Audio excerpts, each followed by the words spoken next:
Selfishly, it gives us our best stories, but yeah, you would think, yes, it's 2023. Can we not just keep our hands to ourselves and our pants on at work, please? I don't care who you are.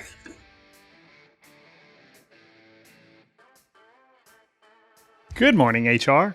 I'm Mike Coffey, and this is the podcast where I talk to business leaders about bringing people together to create value for shareholders, customers, and the community. Please follow, rate, and review Good Morning HR wherever you get your podcast. You can also find us on Facebook, Instagram, YouTube, or at goodmorninghr.com. As we wrap up September, and can you believe it, the end of the third quarter, it's time for our monthly look at hot topics in the world of people management.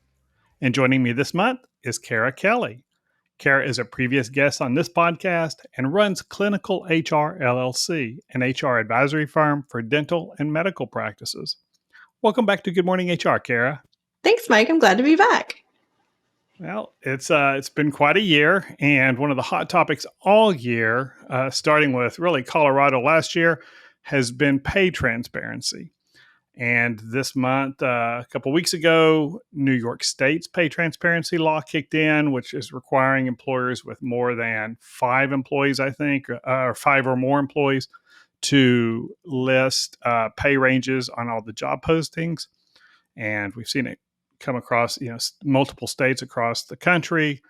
And so to the point where it's going to become the default. In fact, there was an article this month that Indeed did a look at all of their job postings, and the majority of them, I think over half of their postings, maybe it's closer to 60%, had some sort of pay information, if not minimum and maximums, at least some pay range kind of information about the job posting and what the position would pay. Are you seeing that on the clinical side very much, or what? How are medical practices approaching that? Well, I mean, the ones with a specific state law are obviously going to have to do that. I've actually recently had a client that isn't under one of those laws, but Indeed has apparently decided that they're going to post a pay range for her, whether it's her range or not. And so she put information into Indeed and they posted something different. And I don't know if that was a user error or what was going on, but it's causing her problems hiring because the listed ranges are obviously different than what she was wanting to put out for that particular position. And so yes, I have seen some hiccups like that going on. And like I said, I don't know if it's user error or something new Indeed's trying, but there have been some complications, I feel like, with that. Yeah, and that's kind of one of the issues with it. Like Colorado is requiring, even if the job's not in Colorado, but you're going to accept applicants from Colorado, so you're posting it on Indeed or something, technically they're claiming that they've got jurisdiction to tell you that you've got to post a range. And so, but the difference is, the problem is the cost of living is different in places. And so what in your world, a dental hygienist makes in beautiful Fort Worth, Texas, where you would almost work for free just so you could live here, versus New York or San Francisco or someplace like that, is probably significantly different. And so when you're trying to recruit on a national basis, you can look really uncompetitive when you may be competitive. So when your clients are asking you about pay transparency and should we do this, or, what are the pros and cons, what are you telling them?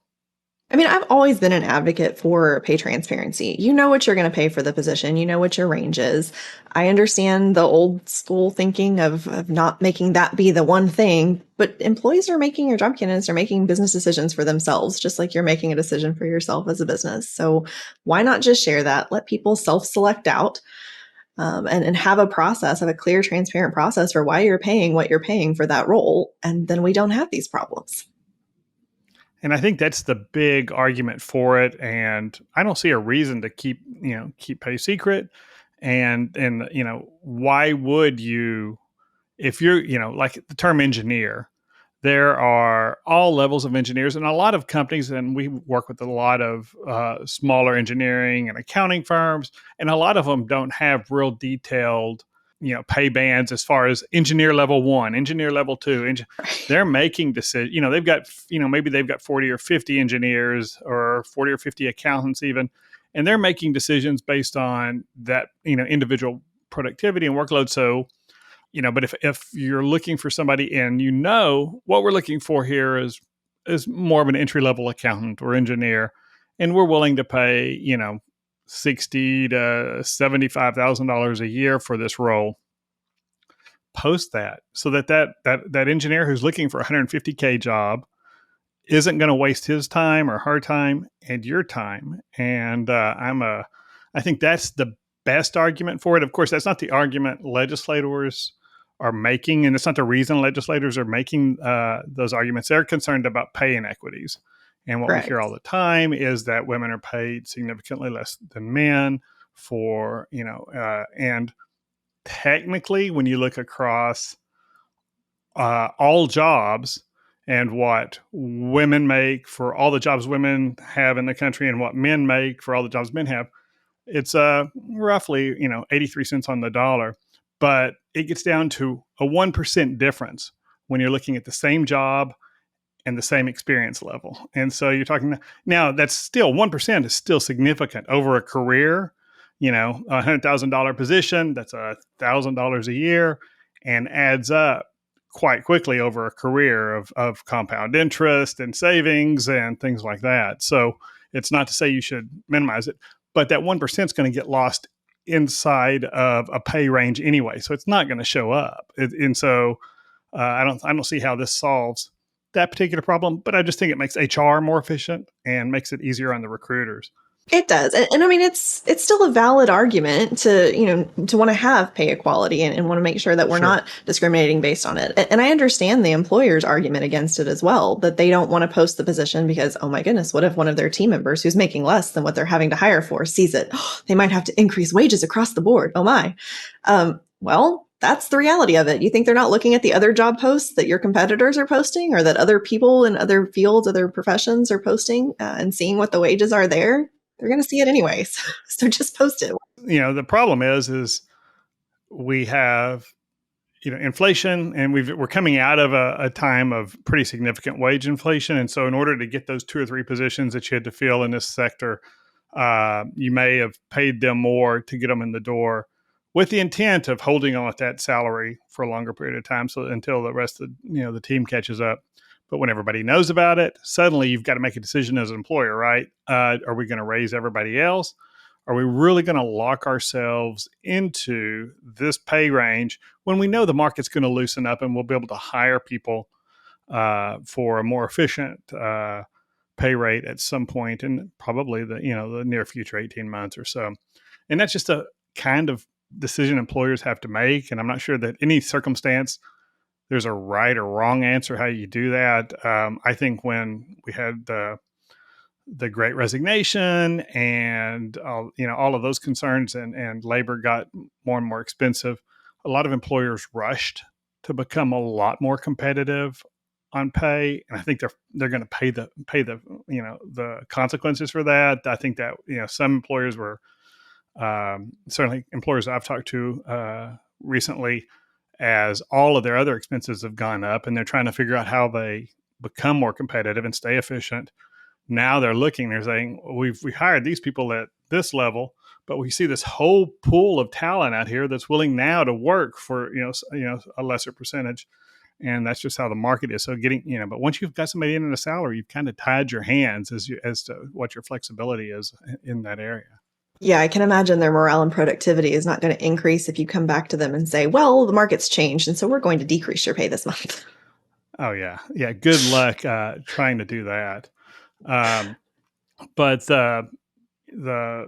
we're seeing, like, even Walmart is there was a Sherm article that Walmart's dropping their pay on average about $1 an hour for new employees.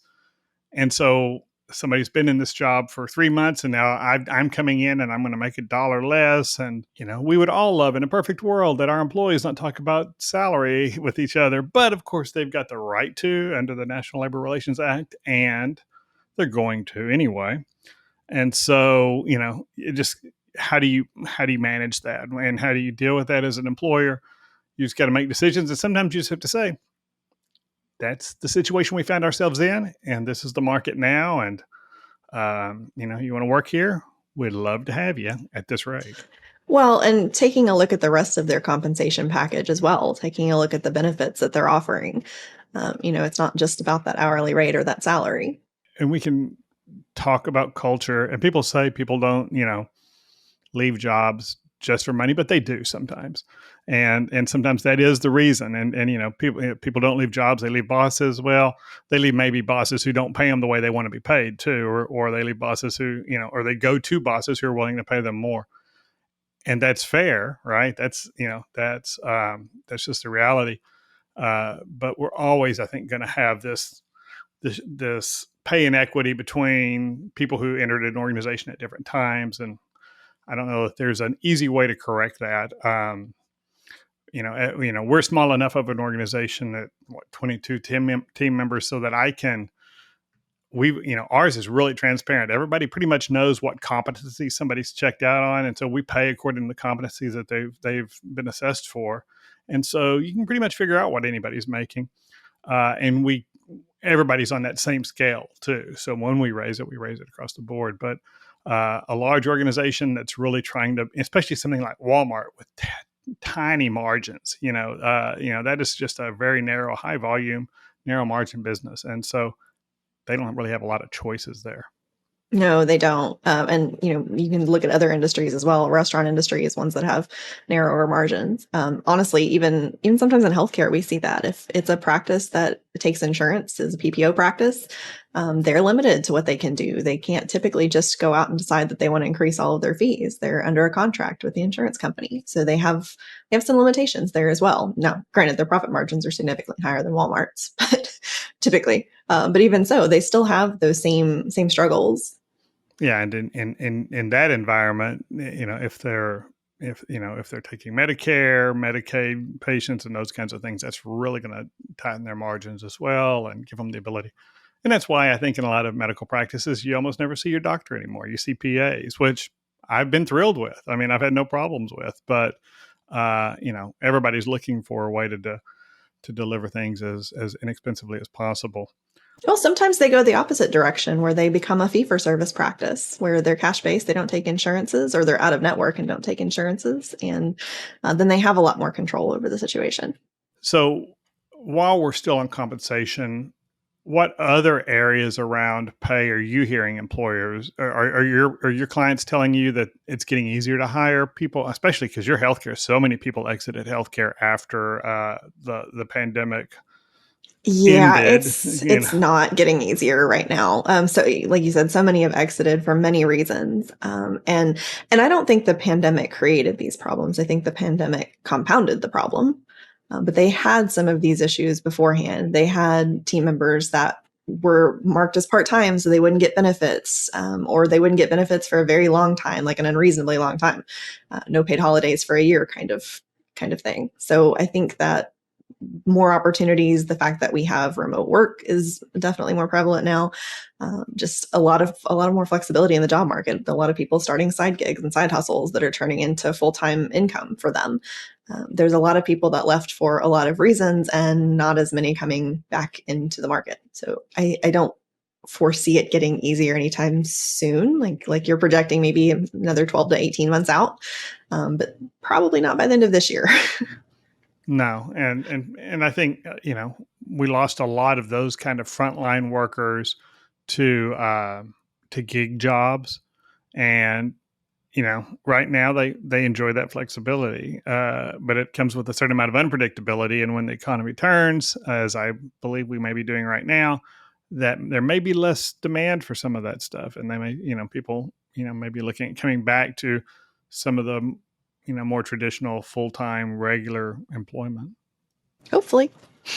Yeah, definitely for your clients, huh?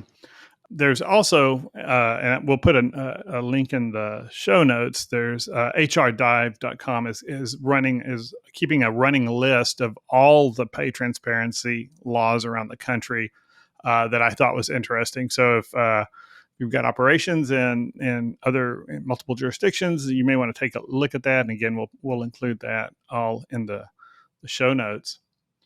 Another article I thought was interesting was a Wall Street Journal.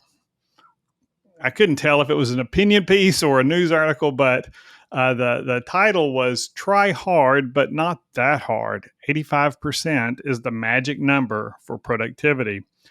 And Schoolhouse Rock did not teach me that 85 was the magic number. I thought 7 was. But the whole point being that maybe don't try for 100%, performance or productivity. 85% is good enough. What was your take on that? I think different generations are going to have different opinions on that one. Most certainly. I mean, I'm one of the people who like to give 100% to everything that I do. And so I don't specifically see that, newer people coming into the workforce won't be trying quite as hard. I know that there are people out there that don't give 110%, but I think that it isn't limited to one generation over another. I think sometimes people just suck and some people aren't going to give 110%. As far as giving 85% being the magic number, I don't I'm interested to see where they actually settled on that, where 85% came from. I don't know that that's enough really to be productive. I don't know if that's a standard we should be looking at, that 85% productivity is somehow going to be the sweet spot for everyone. I know that it's not truly possible to be on 100% of the time. And I know some of this is coming from like Right. remote work and the numbers, the stats that they're looking at as far as when people are active and so on. And so, yeah, 100% of the time is probably not really going to be functional. But yeah, 85% seems a little low for some industries personally. Well, and that article kind of shifted from, aiming for perfection, considering, being perfect all the time is 100%, which I would really disagree with. I think you're going to, if you're shooting for 100%, there's going to be a certain amount of failure if you're doing it well, because you're innovating and testing and looking for new ideas, and you're going to have failures along the way that you learn from. If you don't have any failures, then you're doing something wrong. I mean, you're not pushing the boundaries. But then it goes on, though, to talk about not meeting your goals. And I think that's the bigger problem. I don't think you set goals and really commit to them that you don't intend to really fully invest to meet. And I think goal set. I think if you're settling for hitting 85% of your goals, what you did was set the wrong goals to start with. And so either they didn't really align with your values, either as an organization or you personally, or there was you made a mistake when setting the goal. I can agree with that.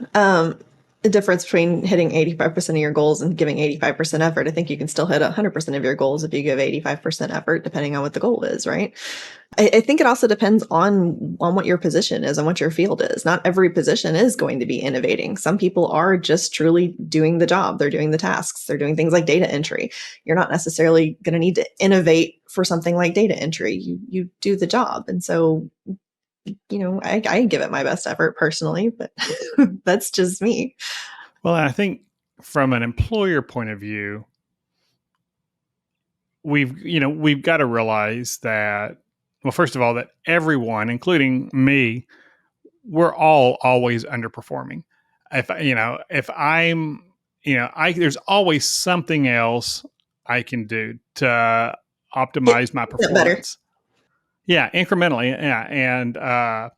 Not watching 9 hours of Netflix every morning would be a good start. Now I'm working on that, but but there is, we all are underperforming at some level. But I think that expectation that of management, that someone is always going to be on, and that life outside of work is not going to get involved here, and we're not going to have days where even our best employee it seems like they're just slogging through the mud to get stuff done.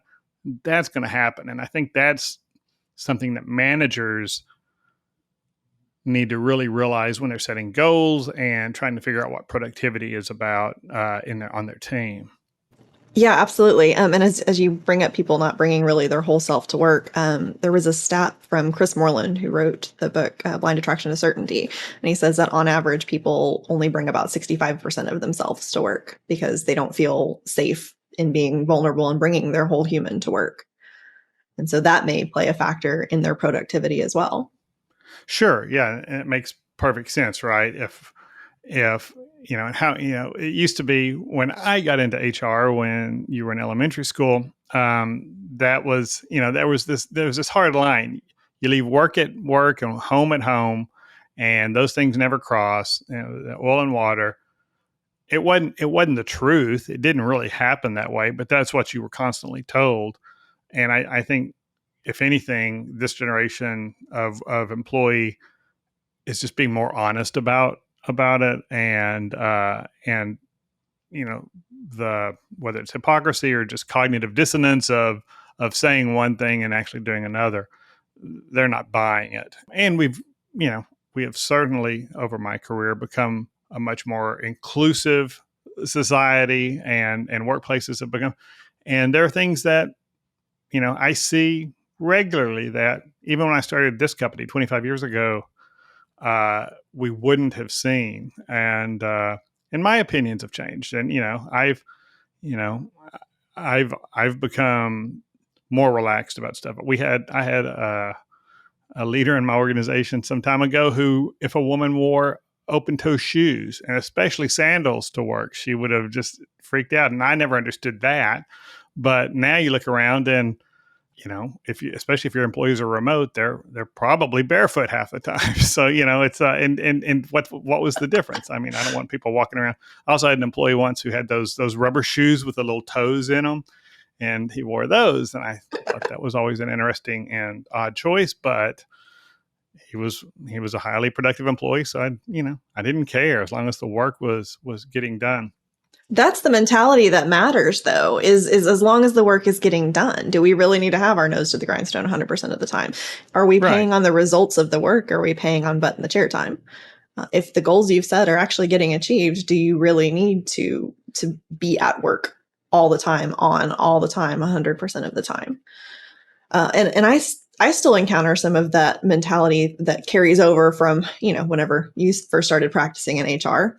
It's still there. I still speak with business leaders who are trying to find ways to incentivize their team to not use any PTO, not use any sick leave. We give it to them, but we really don't want them to use it because Yeah. we're not human and don't need to have time off work. Or we try to put it into certain boxes of they can use their PTO, but they can only do it during specific weeks of the year. I'm only going to give them 2 weeks that they can use it, and the rest of it, well, if they have to take it off, it's just going to be unpaid. And I'm like, people, please stop.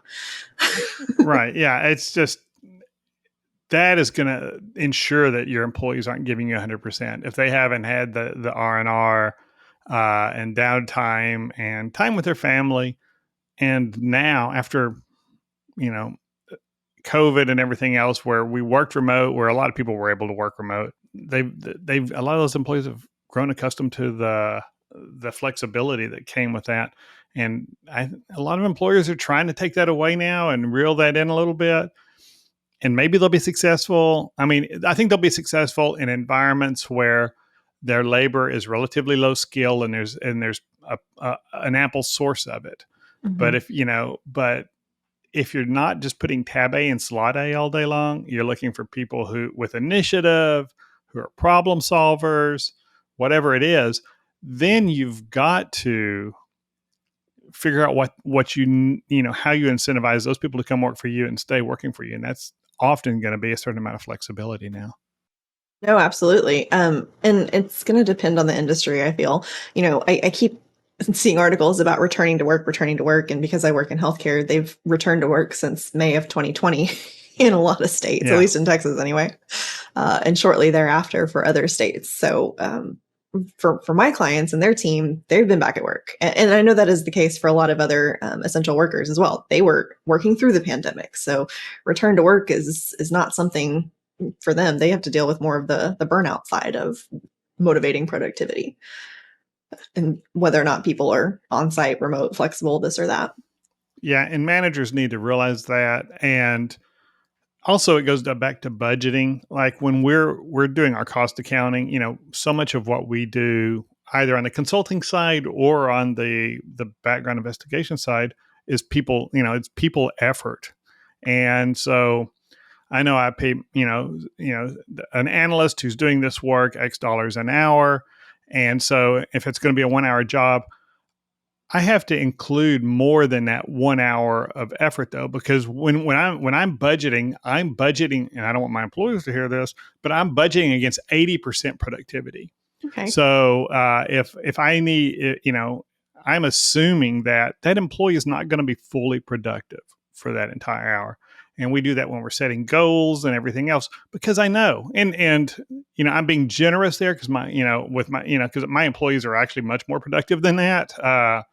But when we're setting prices or anything like that, I know people have to get up and go to the restroom. In a remote environment, somebody rings the doorbell, or this happens, or people just need to get up and stretch. And I've got the kind of employees who we had to bake in 15 minutes in the morning and 15 minutes in the afternoon, where we forced them when we were in the office to get up and walk away from their computer. They could not be at their desk for that 15 minutes because otherwise they would sit there all day. And that's the kind of the folks we had. That's what their normal behavior was, and so I get that, but I think leaders need to realize that if this is a 1 hour job, that's really a hard, solid 1 hour. Plan on it taking an hour and 10, hour and 15 minutes, and so you don't kill your people. And at the end of the day, they feel like they got stuff accomplished, but they're not just frazzled. Absolutely. Well, and I think some of it for motivating this productivity looks at the psychology behind what is actually motivating. Me telling you that I want this done on time is an external motivator, and that's not necessarily the most motivating aspect of the psychology behind it. You want to have some intrinsic motivators. You want them to be able to feel like they've accomplished something, that they have some autonomy, that they're doing a good job, that they're competent.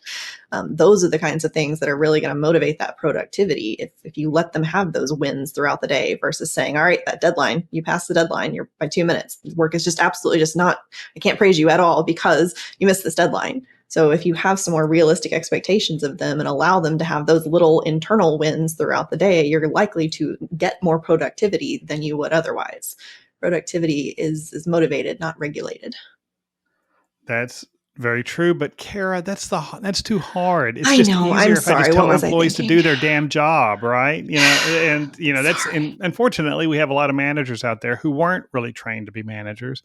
They were really good at their job, so we made them the supervisor, and we What? You haven't mean that invested in leaders them. aren't just promoted? Yeah, exactly. And so, you're right though. If we can build a culture where employees have a sense of mission, they understand why we do what we do, who we serve, and why we serve them the way we do, the value we bring, and how we serve them. And they're in an environment where they feel valued, where their contributions are recognized. Those employees are going to work harder for you. They're going to put in that, we always talk about engagement being the discretionary effort that an employee puts in. And maybe that discretionary effort is, instead of that 85%, maybe they give us 90%. And that 5% would be a game changer for you as an organization. Absolutely. But but that takes a level of leadership that unfortunately a lot of companies don't invest in developing. Shocking. And let's take a quick break. Good Morning HR is brought to you by Imperative, premium background checks with fast and friendly service. If you're an HRCI or SHRM certified professional, this episode of Good Morning HR has been pre-approved for 3/4 of a recertification credit. To obtain the recertification information, visit goodmorninghr.com and click on Research Credits. Then select episode 115 and enter the keyword September. That's SEPTEMBER. And whether you need more recertification credit, want to expand your HR knowledge, or just want to build your HR network, I want to share one last reminder that Texas State HR Conference, HR Southwest, will be here in Fort Worth on October 15th through the 18th. This is always a great conference. This year, I'll be presenting a couple sessions on the use of artificial intelligence in HR, and those are just 2 of the dozens of breakout sessions they have scheduled. There is still time to register at hrsouthwest.com. And if you attend, come find me in one of the sessions, at Imperative's booth in the marketplace, or at the bar at the Omni Hotel across the street.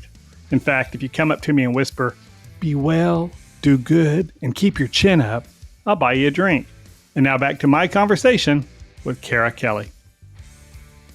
So while we're talking about that, and I kind of mentioned the generation gap between you and I earlier, but you hear a lot, especially on HR TikTok and some of that stuff about, you know, anti-grind culture. This idea that, we shouldn't expect people to work so hard, or even that young professionals, especially, are offended by the idea of working these crazy hours, like, accounting and consulting and legal, tech, all of those industries that are high growth, rapid development type organizations. There's a pushback, mostly from the people who aren't grinding, against grind culture. And I am still of the opinion, and I think a lot of the younger generation is of this opinion too, that this is the time to invest your time in developing skills and gaining those professional experiences, building your mentor relationships, and in grinding. You learn a lot in your early career that you can leverage later. And I think that's a mistake that a lot of young people are making, even insisting on remote work. Now, I think that's swinging back the other way. I think I'm seeing more and more young professionals wanting to work in the office because they're recognizing they need the mentorship and they need the relationships, and that familiarity biases are going to hurt them. Yeah, it's the relationships. They need that social. Yeah, and they're going to be hurt also by whether you call it affiliation bias or whatever, people who recognize the people that they work next to. So that if your leadership is in the office and you're working remote most of the time, but your peer is in the office, even if you're more competent than your peer, you risk, learning from those casual conversations with these people, with leadership that's in there, or in people with experience. And when it comes time for promotions or special projects, the person that somebody sees regularly is very likely to be the one that gets that apple, or gets that shot at grabbing the brass ring. While that's true, I think a lot of that, though, is on the leadership for not creating some of those opportunities for the remote workers. The way that the world works now, we have people across the country that may not be able to come into the office. And so you have to stretch yourself as a leader to be able to help manage your remote workforce and create those opportunities, be that, specific meetings to be able to recognize that, keeping in constant contact with people. I know through social media, you can do that. Think of all the people that even you and I know that are across the world that, my goodness, we've seen their cat videos and we know their kids' names and we have never shaken their hand, but we feel like we know them. And then we, run into them at a conference and you're like, oh my gosh, you're a person, 3D and everything.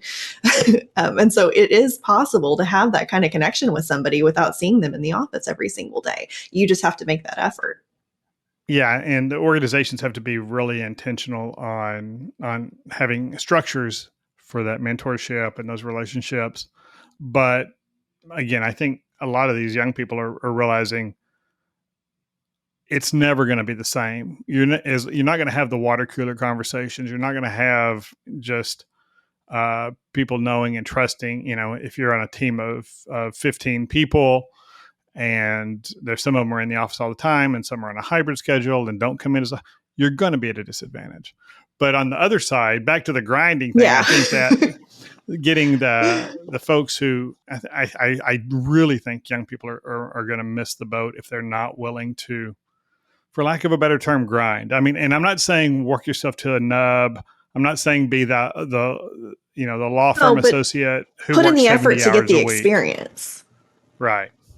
Yeah, I mean, it's not necessarily working 80 hours a week, but making sure that you are working your full schedule, making sure you're taking advantage of opportunities to continue to develop yourself. And if you can do that in 35 hours a week, kudos, more power to you. But making sure that you are at least taking initiative to complete projects, to do well, to learn more, to grow. Um, I don't disagree with the word grind. I mean, that kind of is what it feels like when in the younger days. But I don't think you have to burn yourself out to do those things either. There has to be some kind of a balance. And I think the younger workforce coming in are coming in with the fact that with the perspective of we need balance in life. And so they are going to have what will likely be seen as a lesser work ethic, not willing to grind. But in reality, from their perspective, it's they're coming in with boundaries that we didn't have. I didn't have those boundaries when I came in, and I'm nowhere near with the experience you have at this point. I was one of those people who would go above and beyond and work after hours and work late at night and make sure that project got done. I remember doing bookkeeping projects till like 6 o'clock in the morning just to make sure it got done. And I don't know that the younger workforce coming in, this Gen Z that's coming into the workforce, is going to be willing to do that. But maybe that was a fault in me, that I should have had a better boundary of what was realistic to accomplish in the period of time that I had set for it.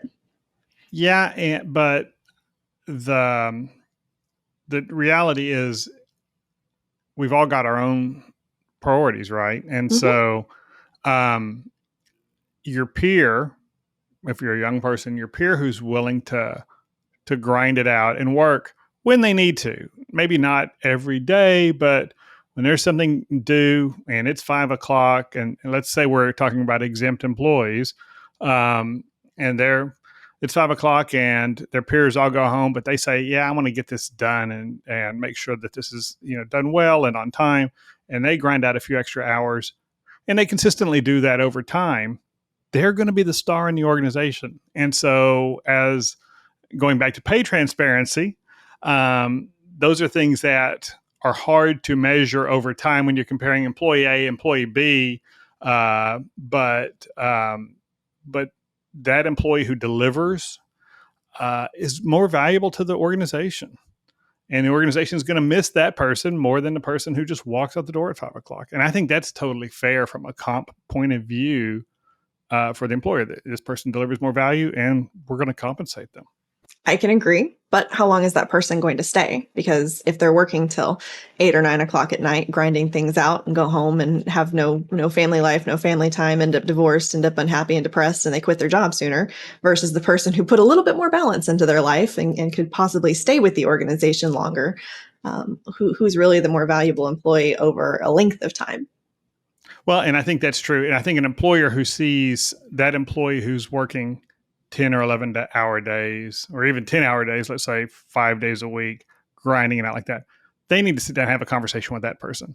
Yes, absolutely. There's a difference in staying late for the one project a couple times a month versus doing it consistently throughout the week. Right. Yeah, somebody who's going to do what they have to do to meet a commitment, a deadline, to really, or do activity that really moves the organization forward. That's one thing versus that person who, for whatever reason, is just truly burning themselves out.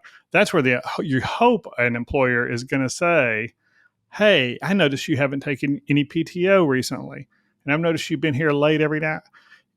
Can we talk about what the real expectations are here?" And it's almost an expectation resetting from the opposite of the conversation we most hear from employers. Usually we're saying you're performing here and this is the expectation level. And in this case, you may be knocking it out here, but here's what the expectation level is. It's I want you to be clear as an employee. We appreciate what you're doing, but this isn't sustainable over a long period of time. Let me offer you my insight from my own experience that you're going to be the better employee over time if you look for balance on that side. And I think that's an unusual conversation for employers to have. But I've definitely, over the last 35 years, seen plenty of instances where people who were superstars burned themselves out, and then management was left scratching their head. Well, he was such a great employee. I don't understand what happened. Well, he was an over the top employee, and you probably had an opportunity to intervene, and you didn't. Well, and that's where, going back to those intrinsic motivators, are you really speaking to what they need as as a human, as an employee. The people who are very, very achievement motivated, the ones that do want to get that project done on time and make that deadline because it makes them feel amazing inside. Those are the people that, let them do it. That's great. If that's what they want to do and they want to grind it out, cool. Some people are unattached and have this is where they get their fun. I'm one of those people when it comes to things that are on the creative nature. I do a lot of design work and I do it at like midnight, 2:00 in the morning, because that's when my creative energy is at its peak. Some people would see that as, oh my gosh, you are just so lazy. You stay up all night long and then you sleep until 10 a.m. Well, I'm self-employed, first of all, so I can do that. And second of all, that is where my happy time is, because people leave me alone. And I'm able to Right. be creative and productive. And it's not me grinding out and working till 2 a.m. because I worked an 18-hour day. It's because that is the time that I've set aside to focus on that type of project, because it is intrinsically motivating for me to be able to accomplish something like that. And, I guess to wrap that up is just, it goes back to leadership. Like you said earlier, if, if leadership's really paying attention to, and not just only the best interest of the employee, but what's in the best interest of the organization over the long term, is that I've got this superstar employee and I want them here in 5 years. I want to, and so I've got to understand what motivates them and maybe help them conserve themselves over time so we don't wear them out emotionally, physically, uh, intellectually, so that they can contribute and they can continue to grow. Because when you're worn down to a nub, you're not learning. And your contributions are going to go down. So employers need to be aware of that. And the last one was our friend John Hyman, who's also been a guest on the podcast. Has an ongoing series, Worst Employer of the Year, and throughout the year, he posts horror stories about employers who've gotten themselves in some sort of trouble, or at least bad PR, because they've got knucklehead managers. And the 10th nominee for the worst employer of 2023 is, according to the headline, The Jackass in the Box. And it was a Jack in the Box franchisee who hired Bing Fast Food, a bunch of teenagers. And when some of them complained to management that their direct supervisor was sexually harassing them, even touching them, offering to pay for sex acts, and allegedly even masturbating in front of a female employee as she walked into the restroom. And I can promise that's the first time that word's been used in the Good Morning HR podcast, but not the last. They finally, somebody made a complaint, talked to a lawyer or something, and it ends up at the EOC. And the EOC's filed suit against them. This is 2023, Kara. How can this still be going on? Oh, it somehow doesn't shock me. There's plenty of things that are still going on in 2023. But here we are, and there's no way you can have policies to keep the creepy guy from being the creepy guy. Yeah, But on some of certainly, those, just to use the word again, I don't care who it's in front of or if it's in front of no one. Masturbating at work, really? Really?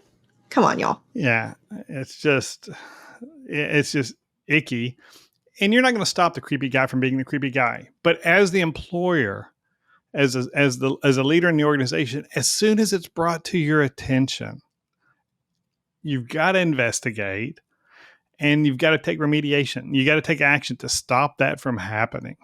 And and if it's as bad as this one is alleged to be by the EOC, and I take a lot of what the EOC's claims are with a grain of salt, usually, because they often, if they actually get to court, turn out to be not quite as accurate. But this one seems pretty well founded, just with the number of complaints they had. But you've got to take action and protect the organization. And I'm sure in organizations that of a certain size, you think, oh yeah, we don't need a lot of HR. We can just, people need to man up and get over it. Or they're just being too sensitive.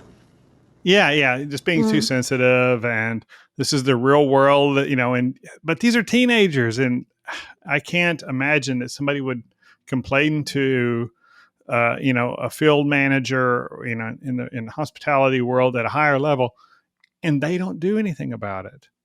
I mean, I've had to deal with some sexual harassment investigations in the decade or so that I've been consulting, and that is one of the things I can certainly appreciate about the clients that I work with is that they do actually take the action to investigate. Sometimes it pans out to where it was just an offhanded comment, and we reprimand and have this conversation, do some additional training. I've not had anything quite so egregious as this, although I have had pants being removed at work to show somebody a recently obtained piercing that was not otherwise visible. And I've had a few other things. I've had one recently where a vendor of the client was harassing their brand new employee, like day one brand new employee. And she just did not know what to do. She was younger, he was older, making very suggestive remarks, trying to get her to go out for drinks and having these conversations. And when my client spoke to them, he said, I was just trying to mentor her. But we took it Oh, very seriously, and we had a conversation same day. And that's the kind of action that I love to hear from people in HR is that they immediately investigated this. This wasn't something that they just said, oh, they're just making this up, or, oh, this is not very serious. Oh, that's just how he is. It doesn't matter how he is. It's the perception of the person who feels like they are being harassed. It doesn't matter if you feel like it's harassment or sexual harassment or bullying or violence or anything else that's going on. It's what they feel, and investigating that aspect needs to happen immediately. well, and that's the other thing is that's why training is so important. I mean, again, your training isn't often going to change people's behavior. If they're a Sadly, no. bad person, yeah, if they're a bad person, they're going to be a bad person. But if the training has credibility, your employees will know how to report it when it happens, and hopefully, if you don't fumble the ball when that first complaint is made, they will trust the organization will take care of it. And you're not going to pay a massive fine for the one employee who does something stupid. Where you're going to get in trouble is when that employee done something stupid and you knew or should have known about it, and it continued and you didn't do anything about it to stop it. That's when companies are really getting liable. It's the one guy who, and unfortunately it is often, but not always, guys. The one guy who, asks a subordinate out on a date or something like that. You just slap his hand, say, hey, you can't do that, and do it again, and that's it. But when it gets pervasive When and he the company doesn't do contends anything over about it, time, gets more aggressive yeah, about it. By the way, the piercing story, that was female. okay, yeah, and so It's not always men. no, it's not. It's not always, and I've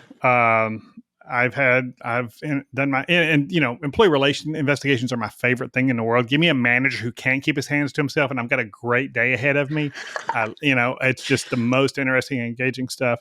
But I wish none of my clients ever had to deal with it. I mean, I wish, but Yeah, because people are people, selfishly, it gives us our best stories. But yeah, right? you would think, yes, it's 2023. Can we not just keep our hands to ourselves and our pants on at work, please? I don't care who you are.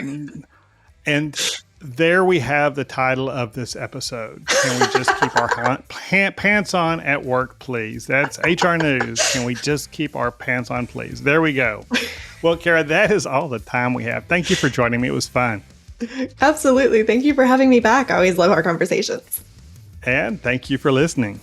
You can comment on this episode or search our previous episodes at goodmorninghr.com or on Facebook, Instagram, or YouTube. And don't forget to follow us wherever you get your podcast. Rob Upchurch is our technical producer, and you can reach him at robmakespods.com. And as always, thank you to Imperative's marketing coordinator, Marianne Hernandez, who keeps the trains running on time. And I'm Mike Coffey. Please don't hesitate to reach out if I can be of service to you personally or professionally. I'll see you next week, and until then, be well, do good, and keep your chin up.